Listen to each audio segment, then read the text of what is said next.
Caustic soda का हमने solution बना लिया और ये क्या है कॉपर सल्फेट का सोल्यूशन। अभी अभी हम लोगों ने कास्टिक सोडा का सोल्यूशन बनाया और कॉपर सल्फेट। अब हम क्या करेंगे टेस्ट करेंगे प्रोटीन का। Now we will test the protein in food item.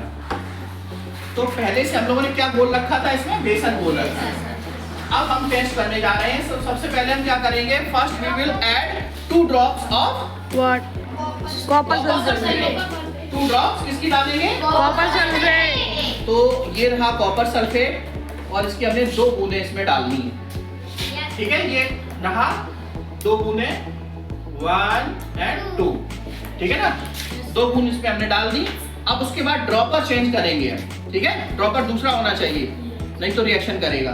अब हम कौन सा लेंगे कास्टिक सोडा। कितनी बूंदें चाहिए 10 ड्रॉप्स चाहिए कास्टिक सोडा की। डाइल्यूट लेना है तो कंसंट्रेट हो गया तो इसकी 10 ड्रॉप्स लेंगे। तो मैं इसको और इसके बाद सेक वेल करेंगे अच्छे से लाएंगे। और कलर कैसा होना चाहिए वेरी गुड।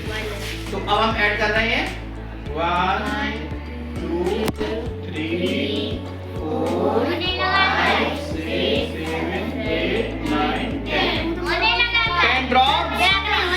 और इसका कलर कैसा हो गया बैगनी। जब बैगनी कलर हो गया तो इसका मतलब दालों में प्रोटीन सही है चेक करो ठीक है ना। ये हो गया बैगनी। और जो पोटैटो वाला दिया था वो कैसा हो गया था पोटैटो वाला कैसा हो गया था ब्लैक। अब हम आलू में भी कर सकते हैं ठीक है। जैसे आलू जो हमने लिया था उसमें अगर हम आयोडीन भी 1 या 2 बूंद डाल दें तो इसमें भी चूंकि स्टार्च होता है तो ये आलू कैसा हो जाएगा ब्लैक कलर का हो जाएगा तुरंत। ठीक है इसका मतलब आलू में क्या होता है स्टार्च। ठीक है ये लिया हमने आयोडीन का सॉल्यूशन और इसमें हम इसमें 1 या 2 बूंद इसमें डाल देंगे। ठीक है 1 and 2। अब आप देखोगे थोड़ी देर बाद देखो आलू का रंग आलू का रंग कैसा हो गया ब्लैक। सर इधर लगाना।